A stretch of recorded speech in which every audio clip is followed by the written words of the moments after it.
วันสิว่าฟังในเวลาแนบแค่เพียงทิ้งหลายล้านหลายโกรธหัวใจฝันบดก็อยากแลต้องได้เพียงแต่น้องนี้หัวใจเธอพังลำพึงลำพังไม่หาลงไหลไปว่าน้องยังไม่ตาปานี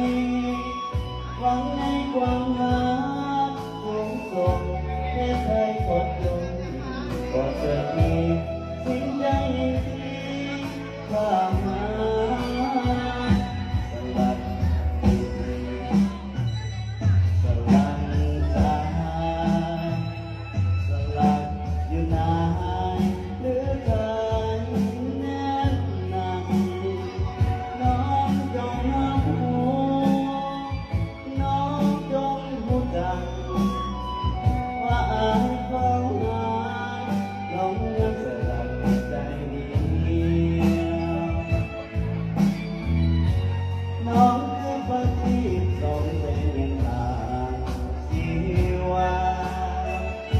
ตั้งใจไว้ว่ามาแน่นเดียวถ้าเขาคงหวานยืนยันเป็นน้องลงมาแค่เดียวถ้าเดียวเพียงน้องตลอดไปขอบใจเด้อสำหรับปีรางวัลเนาะการวง